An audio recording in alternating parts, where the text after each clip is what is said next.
আপনি কি জানেন একটা আমল আছে যে আমলটা দুনিয়ার মানুষও করে, ফেরেশতারাও করে, আল্লাহ নিজেও করে? বলেন সুবহানাল্লাহ।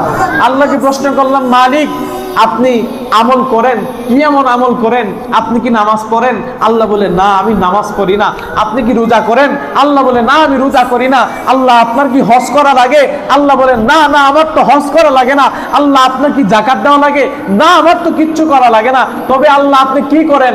আল্লাহ পাক পবিত্র কোরআনে বলতেছেন, নিশ্চয় ইন্নাল্লাহা ওয়া মালাইকাতাহু, নিশ্চয় আমি আল্লাহ আমার ফেরেশতাদেরকে নিয়ে, ওয়া মালাইকাতাহু ইউসাল্লুনা আলান নবী ইয়া আইয়ুহাল্লাযীনা আমানু সাল্লু আলাইহি ওয়া সাল্লিমু তাসলিমা। বলেন সুবহানাল্লাহ।